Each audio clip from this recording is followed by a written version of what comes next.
Good afternoon, everybody, and welcome to the first session of Sustainable St. John's Fall 2020 Speaker Series. We're very pleased to have Luc Arsenault of Precious Plastics St. John here with us. But before we get started, I'd just like to take a quick moment to introduce the new board for Sustainable St. John for 2020-2021. So we have myself, I'm Megan Scott. I'm Manager of Sustainability and Business Operations with Commercial Properties, and I'm stepping into the role of President for Sustainable St. John for this year. We also have Chris Peterson, so he's our outgoing President, and he's Associate Director with Anthesis Group, which is a global sustainability consultancy practice. We also have Gerald Irish, so he's moving into the role of Vice President, and he's a sales specialist with Xerox. We have Alexa Bailey. She'll be our secretary for this year, and she's lead energy analyst for the Smart Energy Company. In the role of treasurer, we have Jessica Doucette. She is an intermediate accountant with Irving Oil. We have our events coordinator, Fawn Zeisner, and she is program manager with ARC Nuclear Canada. We also have our past president, Don Hemmings, and he's with Hemmings House Pictures. And we have a couple of board members at large, Kayla Johnson, she's owner of Arcacia Projects and Events, as well as Jane Burchell, who is program delivery officer with the Gaia Project. So very pleased to welcome everyone to the board and really looking forward to the good work we're going to do this year. So right now I'd like to pass it over to Jerry Irish, and he's going to introduce Luc. Thanks, Megan, and hello, everyone. Hello, new board for Sustainable St. John. We have an outstanding group of people who will be working with us over the next while, and I'm just excited to be part of that. So today, again, thank you so much for coming to our Lunch and Learn, the first in our fall series. Today we have Luc Arsenault, and Luc is the founder of Precious Plastics in St. John. And they're a social enterprise and recycling business that takes a variety of plastic waste types, transforms them into local products using small-scale manufacturing, and they convert it into green versions of plastic products that consumers already need. Luc has a background working with nonprofits and environmental NGOs, and received his Bachelor of Philosophy in Interdisciplinary Leadership at UNB Fredericton 2 years ago, shortly before starting Precious Plastics St. John. So I'd like everyone to welcome Luc. Thank you so much for coming today, Luc, and presenting with us, and I look forward to what you have to say. Now, before we get started, I will say that if anyone has questions, please use the question box as part of this Lunch and Learn, and I will work through and cycle the questions throughout Luc's presentation as we move along. So thank you very much, and Luc, welcome. Thanks, Joe. I really appreciate it. So with that excellent introduction, I guess we'll just jump right into the presentation here. Just would you mind verifying? I think it's full screen now. There, it should be functioning. So everyone, my name is Luc, and I'm super excited to have been asked to speak with you all today. I've been asked to speak to you today about plastic waste, as well as my company, Precious Plastics St. John. I prepared a short presentation for you today on a few key issues surrounding this topic. The first being the global issue of plastic waste and the type of plastic recycling we do at Precious Plastics St. John. So to begin, I have a little introduction to plastic for you. These, if you can see them on camera there, are some shredded flakes of high density polypropylene. This amount of it costs less than 1/10 of a cent to make. It has an average lifespan of over 450 years and has a unique ability to be used repeatedly, being made into different products each time. The first plastic of this type ever made still exists today. I'm Luc, and I'm the director and founder of Precious Plastics St. John. which is a company with the sole purpose of transforming consumer plastic waste into a variety of products for purchase, like this plastic tile here. We take plastic waste of nearly every type and transform it into local green products, such as commercial building materials, as well as everyday items for your home. In addition, we enable consumers to ask questions, get educated about, and see what happens to their plastic waste firsthand. First and foremost, we're an advocacy business and social enterprise. The problem of plastic waste and plastic life cycles is not one that we hope to solve alone. Even in a relatively small city like St. John, our goal is to drum up hope and excitement around plastic recycling and to be a trailblazer and connector for future plastic development rather than just focusing exclusively on volume. So now that you know a little bit about us, let's sort of circle back and talk about the problem of plastic waste. So we're all familiar with plastic. It looks great. It's convenient, lightweight, durable, and versatile. The invention of modern plastics has changed the world so drastically that we cannot function without it. It's used in the packaging and or production of almost every product on the planet.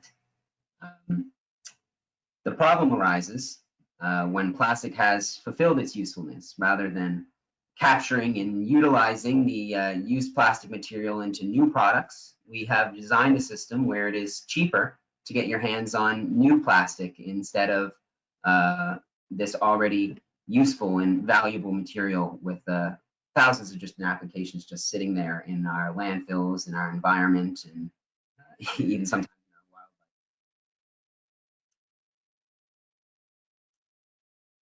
And so that's what we do at Precious Plastics St. John.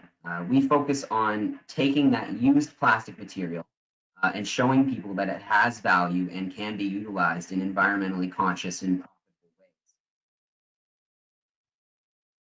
ways.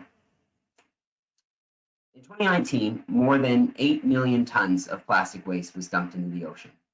Now, to try and put that into perspective for you guys, the average plastic bottle weighs about 12 grams. We're talking about your average like water bottle size. So that 8 million tons is equivalent to approximately 600 billion water bottles in the ocean contributed just last year. The average North American uses, be it packaging or otherwise, 220 pounds of plastic a year. And here in Canada, 86% of that plastic is not recycled. That means that that means that the approximate 120,000 people that live in the greater St. John area produce 24 million pounds of unrecycled plastic every year without even mentioning commercial plastic waste. Given the scope of the problem, Precious Plastics St. John doesn't intend to be the sole actor on creating life cycles for these materials, nor could it. There are many public policy issues that need to be addressed before we can hope to address plastic waste in a way that is truly meaningful and effective. What we do intend to do is motivate and instruct consumers on how to deal with their plastic waste effectively, safely, and as pain-free as possible. We see that people struggle when it comes to dealing with their plastic waste and aim to answer the most basic consumer questions, like how to sort and clean your plastic properly, where do you take it, what can be done with it, what are ways to get creative and home recycle with your plastic waste. What time has shown us is that when people and businesses don't have access to the information about how they can start tackling this stuff and how they can help, it leads to government-funded industries that collect material that is unrecyclable and unsellable due to contamination of other plastic types and non-plastic materials. Precious Plastics St. John seeks to provide consumers with the opportunity to deal with their plastic waste in a way that is more desirable than traditional municipal recycling programs, by allowing them to ask questions and see how their plastic waste is reborn and repurposed back into consumer markets. We intend to initially provide this through modern online mediums, but eventually hope to get to a place where we're hosting in-person workshops and classes on recycling, cleaning, and reusing materials typically destined for the trash.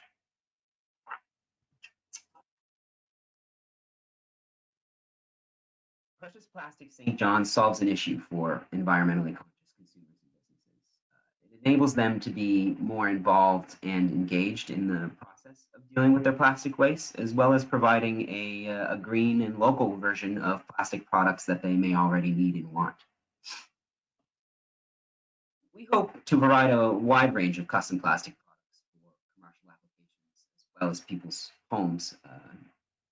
Items currently in development include, but are not limited to, the plastic tiles that you see on the screen now, plastic composite decking,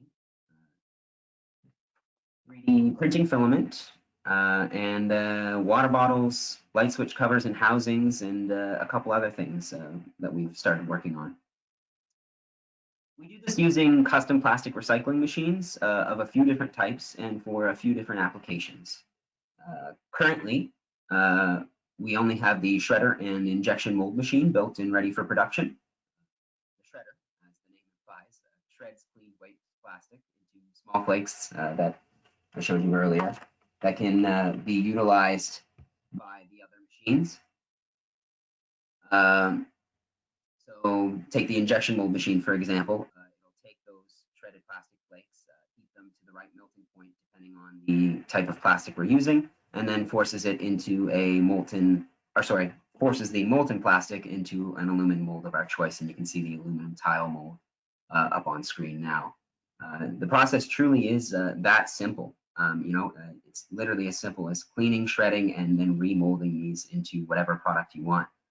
Production capabilities for the time being are a little bit limited, but we hope to expand our equipment in the future so we can offer a more diverse range of products.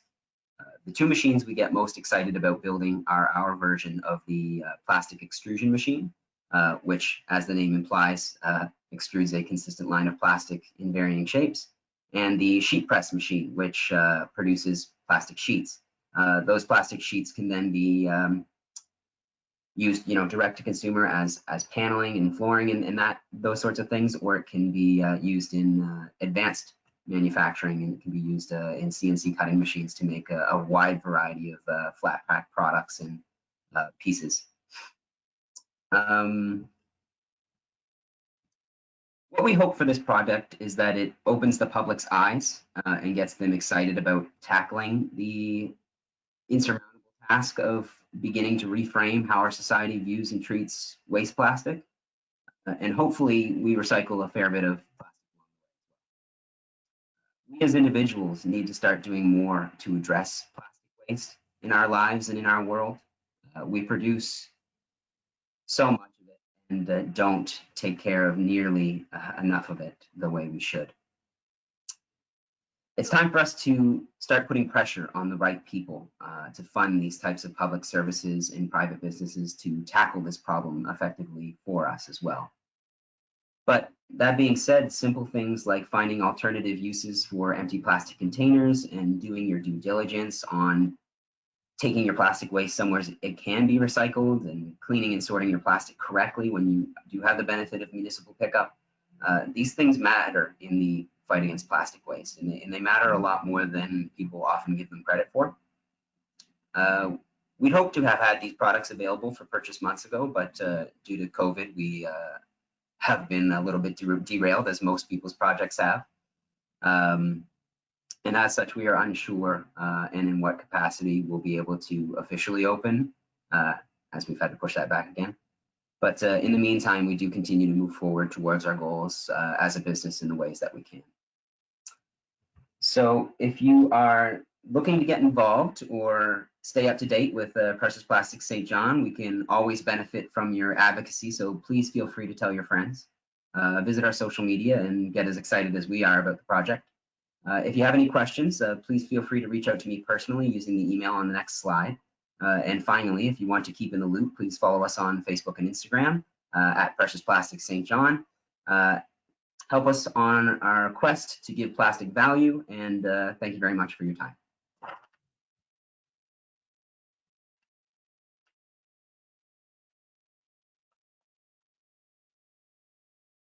All right, guys, that concludes me. All right, Luke, that's awesome. I do have a couple of questions for you. One from one of our listeners. If I wanted to come in to produce something, would I have to bring my own plastic waste, or do you have a stockpile? And a companion to that, is there a set price on products? If I want to make a flower pot with my waste, is there a standard fee associated with that? So generally, we are not like we don't want to be an open workshop. There's just too much liability and complexity that comes with having customers coming in and using this equipment, because as simple as the process can be, it can be relatively dangerous when you are working with molten plastics, and then there obviously is the concern of fumes as well. So there are some safety concerns with that. However, the way the business is designed at the moment, what we intend to do is have it sort of twofold. So people can come in and bring their plastic donations, and they can request that we maybe make that into something specific, but ideally we're going to have a stockpile of both products and material at all times, so that we can just be constantly serving the needs of our customers, be it whether or not they want to donate their plastic, or if they're there to purchase a product. And our products will be priced as such that way. So it's going to be a traditional market in that sense. There won't be a sort of a pay-to-use type model or anything. Good. Another question I have for you.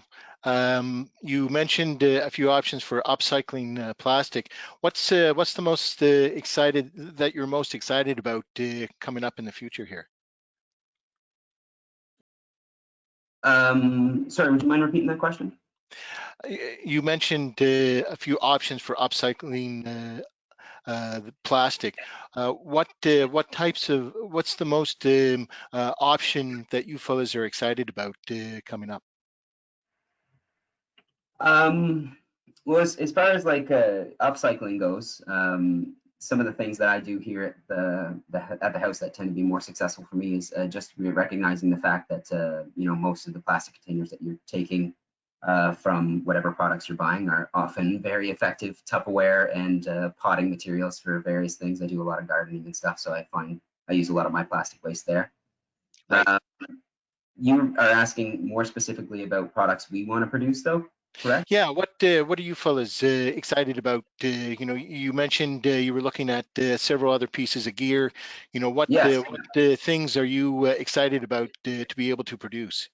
Me personally, I like the sheet press machine just because it pairs very well with traditional CNC manufacturing, which for those who don't know is just computer guided cutting. Essentially, you take the large plastic sheet and put it on a great big work surface, and then the computer would cut whatever shape you wanted out of it.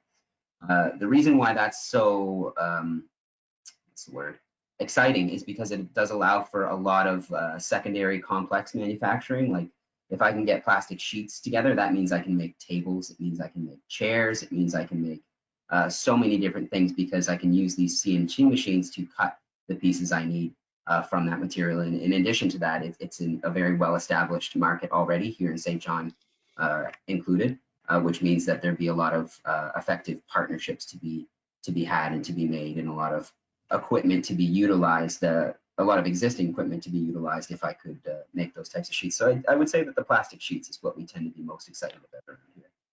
Right.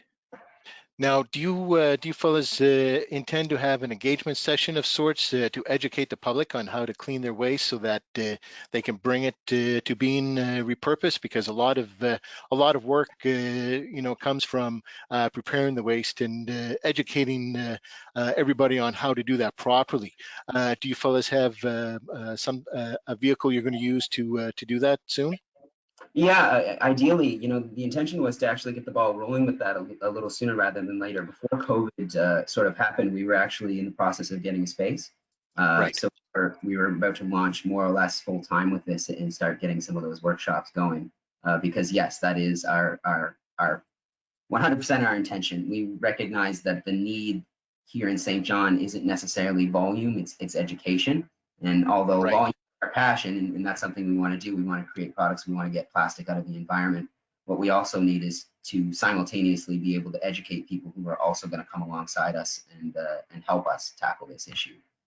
So yeah, workshops about types of plastic, about recycling plastic, about cleaning plastic, about recycling infrastructure that exists, how to work within that, how to supplement it. All these topics are things that we want to cover in workshops that we want to do. But obviously, just given everything, we've been moving at what can sometimes be a relatively frustratingly slow pace with this sort of thing. There's not a lot of money or opportunity in this sector, so this business relies heavily on my personal capital, and when my personal capital isn't flowing, this isn't flowing either.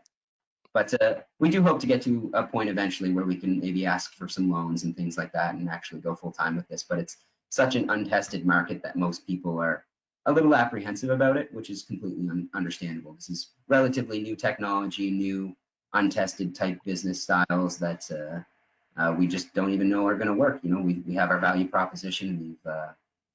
We've verified and vetted this idea as much as possible, but we're just still waiting for the right opportunity, the right time to sort of go ahead with it, I guess. Right. One of the other questions I have is, are you able to recycle more plastics than we used to before?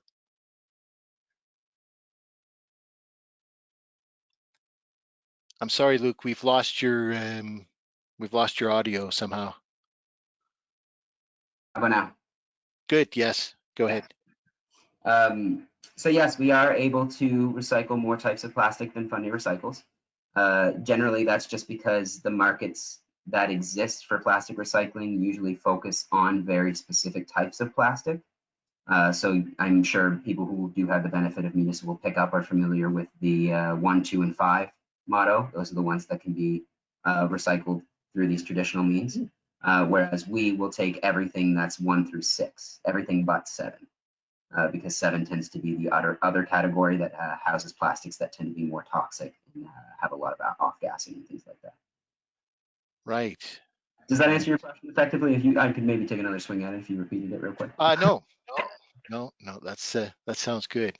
So you fellas, it's just you right now. You're not part of a larger organization as it stands right now.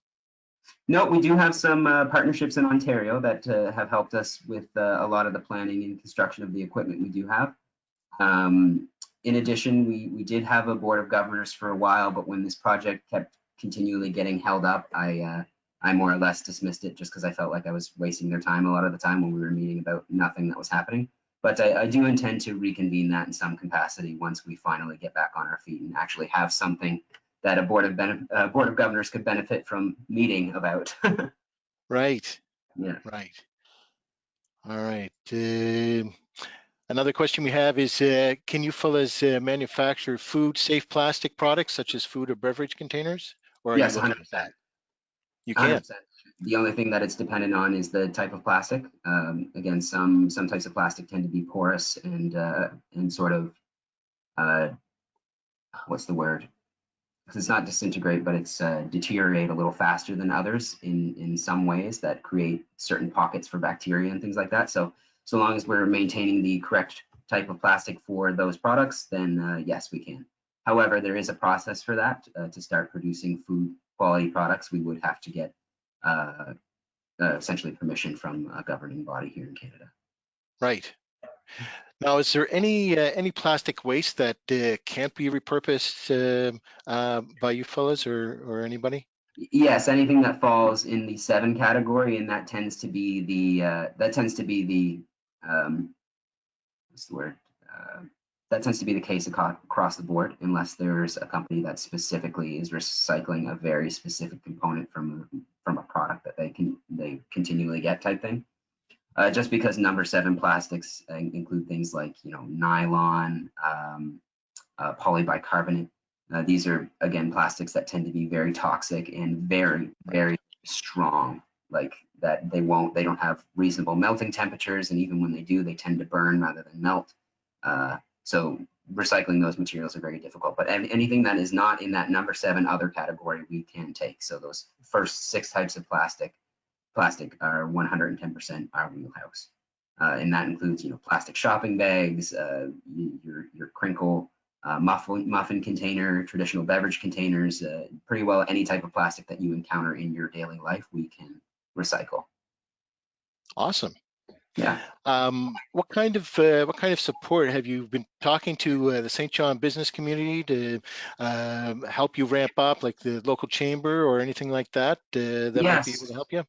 So we ran this business through the venture validation program as well as the V4 Change program. And Yep. through both programs, we had a lot of opportunity to connect with things like the Community Loan Fund and Pedal and lots of other different organizations that did offer us some very, what's the word?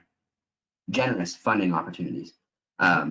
However, again, just none of them really aligned with the position we're at right now. So again, I just sort of put those on the back burner. But yeah, we are well plugged into this scene as far as that goes. Right. Yeah. And where are you fellas located right at this moment? My home on the Lower West Side. I I kind of currently thought so. I saw your machines there, and I saw like a almost set up in your living room, which I thought was kind of they're in my cool. laundry room right now. Yes. Um, yeah, again, the intention was for them to get delivered directly to the space that we had lined up before COVID, but then when that everything obviously changed. So yeah, Of course. now they're here in my apartment. Unfortunately, I can't run them here because I don't have the correct power outlets for them, which is a shame because I often look at them while I'm doing laundry, wanting to make some plastic products. Yeah, well, I could certainly see that. Yep. And do you fellas have any buy-in from other companies, say for larger amounts of plastic, or where you fellas need a larger space and to be able to manufacture before you get into that level? Correct, more or less. So we have curated some large partnership opportunities. Eco 360, which is the recycling municipality in Moncton, has shown extreme interest in providing certain materials for us, as they have certain materials that they are stockpiling that they don't have markets for. So that's probably the largest commercial opportunity that we've sort of curated, but again, nothing official. Like if I were to actually formalize this, there would need to be another meeting and that sort of thing. So there definitely are lots of opportunities. We've talked to a lot of the commercial businesses here in St. John that have large plastic offshoots that they're not taking care of, and everyone we've talked to seems interested in obviously giving us this material because again, they're not doing anything with it. So people love to see it being taken care of properly. Right. Now, do you mentioned that people wouldn't be able to come in to handle and create their own products. Is there a certificate that you'll need or a training session down the road that Actually, may be no. needed? That's a complete misunderstanding. We do not intend to allow the public to use these machines. They're Oh, okay. just simply too dangerous for the public to be using them. We do intend to have them in the space for workshops to see how they're used, Right. and test other Right. things, and do other sorts of products. But as far as customers putting their hands on those machines, I'm just never going to be able to get insured for that level of Yeah. Yeah. uh, involvement. We'll say, especially Yeah. if we're talking about a shredder, and as much as I do like to talk up the safety features we have put on these machines, when you're talking about something that shreds and pulls, it's just too dangerous to have people inserting their own plastic into without training. Of course. Of Yeah. course. Yeah, well, I can certainly see that.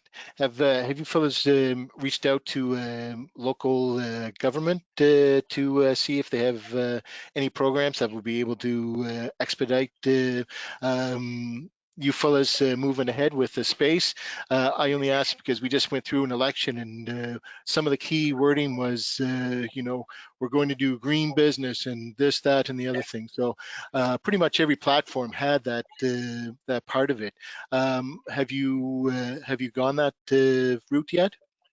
So the three progressive candidates that ran in the most recent election, I actually did have relationships with. I consider them all to be friends.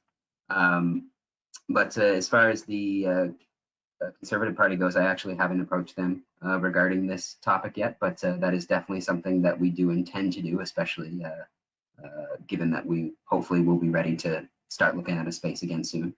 But no, we haven't. We really haven't asked. I guess truthfully, I don't really know who to ask in that regard. Other than a political candidate. there isn't a lot of avenue for sort of getting heard in government other than just talking to your representative, I suppose. Do you have anything in mind?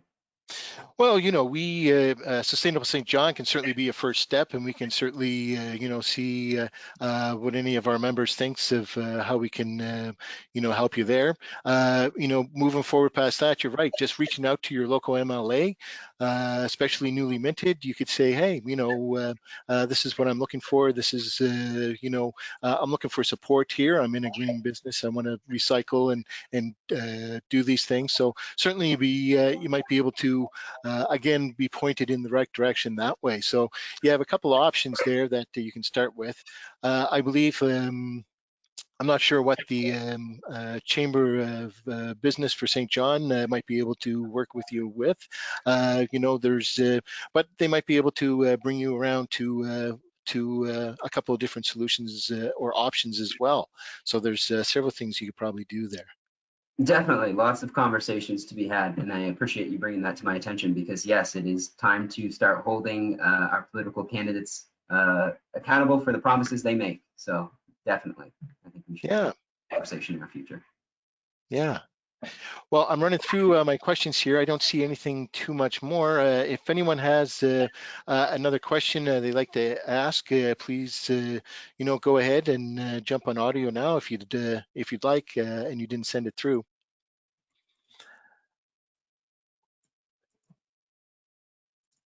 Now I see a hand up. We'll see if I can. Hello, Kelly?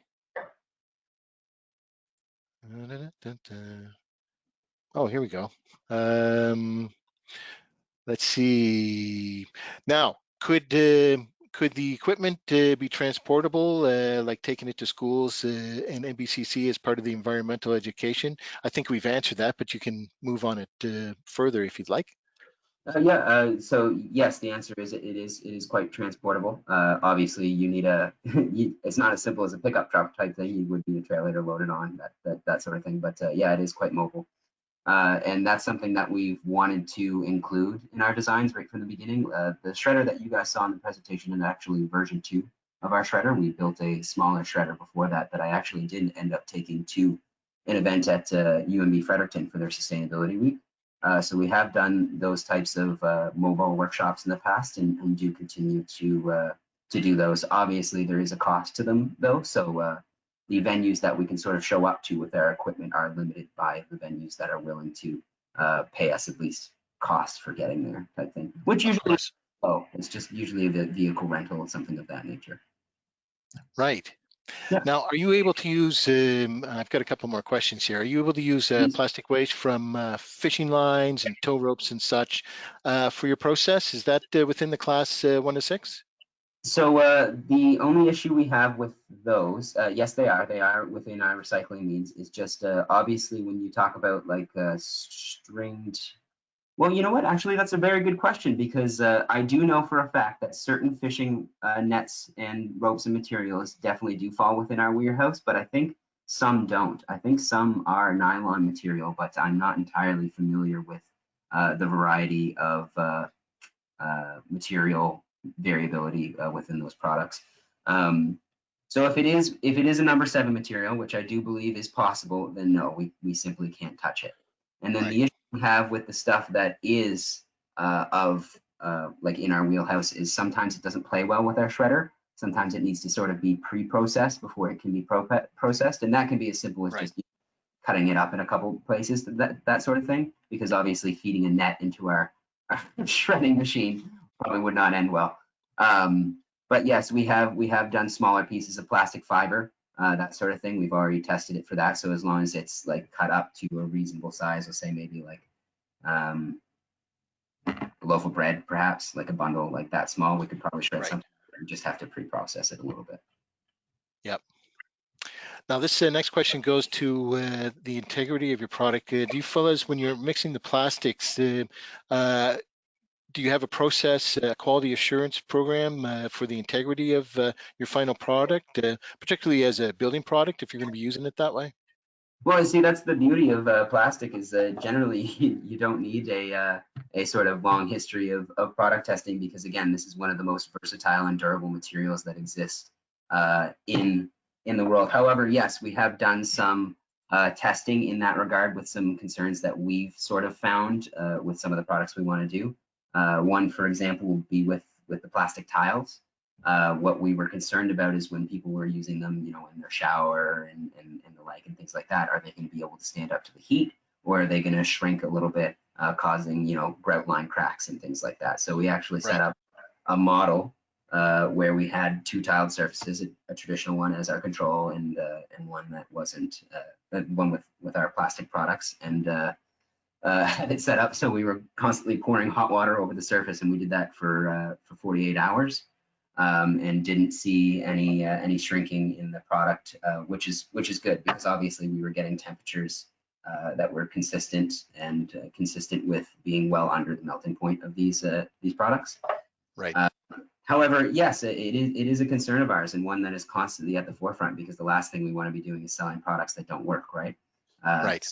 Before we take these into larger markets, we do intend to do more vigorous stress testing and also durability testing about just, you know, how long are these products going to stand up to over time and abuse and dropping things on them and that sort of thing.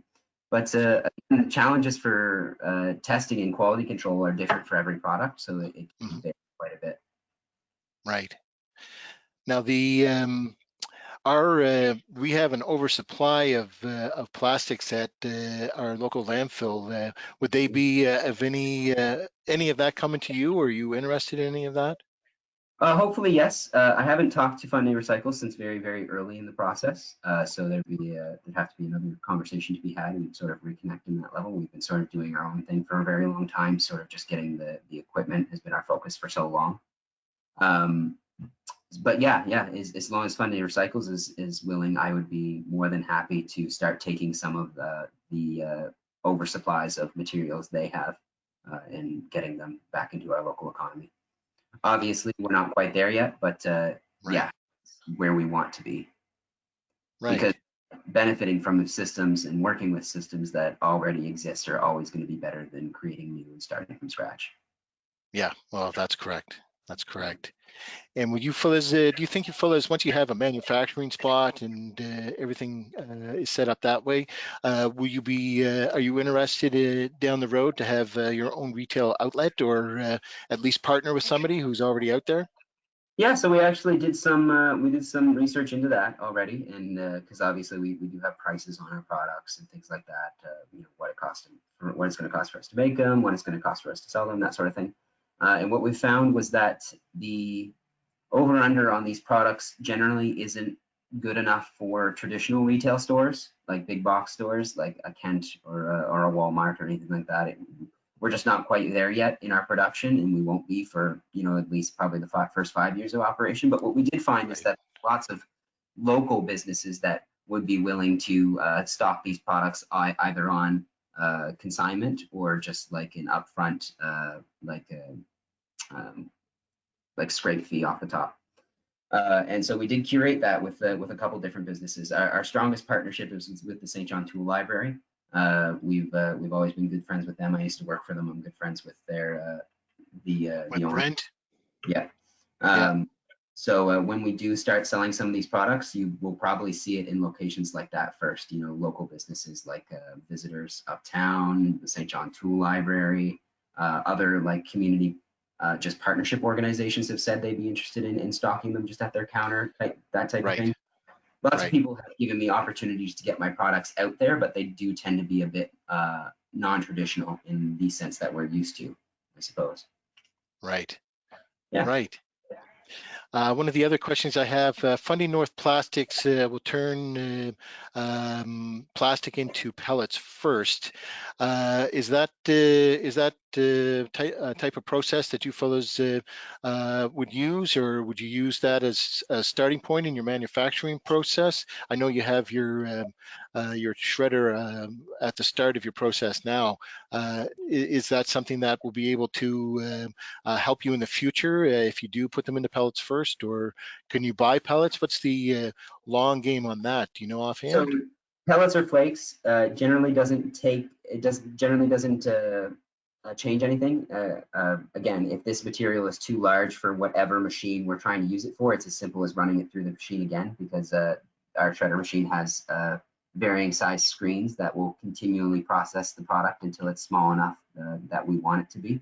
But generally, I keep them this big, because that's as small as they need to be for our machine processes. But yes, I do recognize that other plastic extrusion and manufacturing machines do require a smaller plastic feed product, and we definitely could provide that, which we did intend to do initially, because when we started this project, the focus was volume. As much plastic recycled as possible. But what we realized is that that's just not sustainable or viable for us, because it requires a significant amount of upfront cost. We're talking, to start a business like that, hundreds of thousands of dollars in loans and that sort of thing, because to process that kind of volume, you need a massive, massive shredder. And then the other side of that is that shredded plastic does not sell for a very good price at all, and it's a very dominated market, dominated by just like a very few companies. Especially in the States, competition is quite high, and you can generally get like a pound of pelleted or shredded recycled plastic for, like, we're talking cents. That is just not a margin that we're going to be able to compete with as a starting business. But way down the line, if we switch focus again from education back to volume, there's certainly the opportunity to respec and make, just the raw material,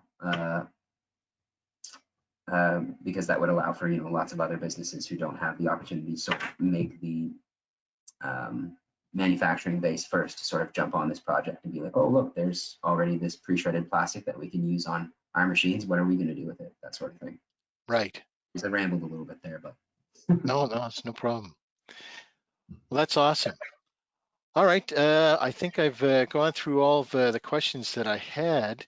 I have one last one here. Are you able to make bracelets and jewelry with your product? 100%. A lot of people have been doing like non-traditional sort of manufacturing with these products. So let me go back in the products that might be along those lines. Because when you have an extrusion machine, you can do lots of fancy things with like these sort of half bowls here, like that are just sort of like the decorative, almost like centerpiece stuff. And I heard of other partners that have been doing bracelets and bags and that sort of thing. However, we actually haven't done that much research into it. I'm not really sure how people are making these fabrics that you see in some of these pictures. There it is, at the bottom of the screen there, you can see the two, one looks like a Ziploc pencil case and the other looks like a wallet of some sort. Yep. People are effectively making fabrics with composite plastics. I'm not sure how they're doing it though. I haven't seen a machine or a process for it. I think they're mixing other stuff with it. Not entirely sure what, or they're using like some sort of base material that they're then coating in a low density plastic so it's flexible. Right. Either way, it's definitely something we're interested in, but wasn't something we're focusing on right now because those tend to be more finished products and they tend to have worse margins on them, so it's just not the best product for us to start with. And then the bags at the end here, obviously these are recycled plastic bags that were made by another partner in the community, the Precious Plastics community. Cool. Well, that's outstanding, Luke. Thank you so much for putting this all together for us and joining us today. I'm going to bring us over to Fawn now, and Fawn will help us wrap up, and we'll continue on that way. So, Fawn, if you're out there. If I may, while we're waiting for her to join, thanks again for having me. If you guys enjoyed this presentation and are interested, again, if you have any questions, and feel like engaging a little bit more on this topic, please feel free to reach out to me. I am available to talk about this anytime. I love talking about plastic, and there's no stupid questions around this topic, so please contact me. Well, that's awesome because I'm very interested in the recycling of plastic and seeing what we can do in this particular forum. And I will definitely be catching up with you again and seeing where else this can go, and seeing just keeping an eye on you, see how you're doing. You know, I think it's an awesome thing, and you know, anything we can do to help our environment that way, I think is a great idea. Thanks, guys, and I appreciate your support as well. It's nice to see interest around a topic like this.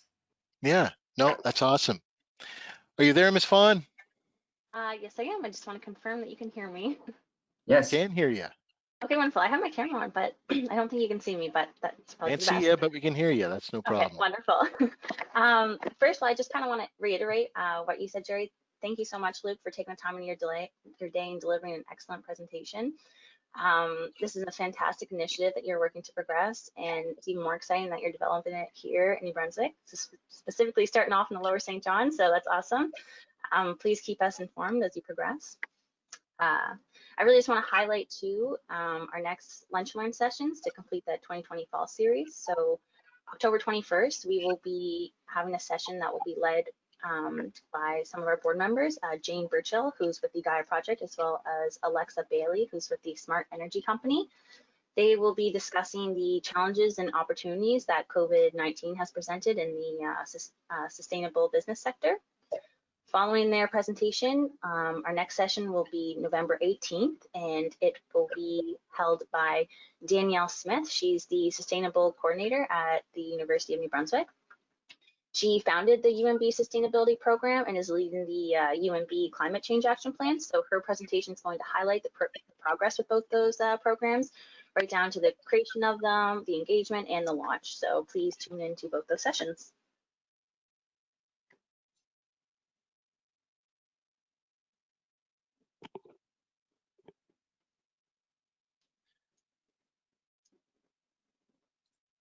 I'm gonna pass that back over to you, Jerry.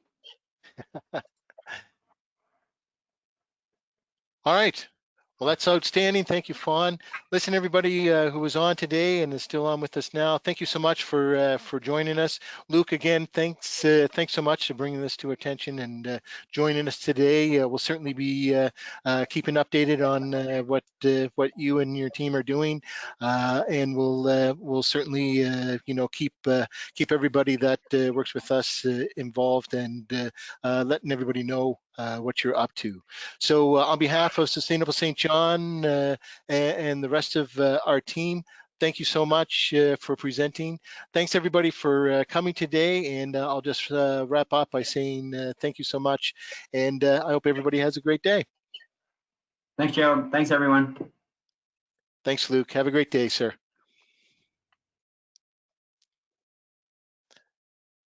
All right. Thanks, gang. Bye.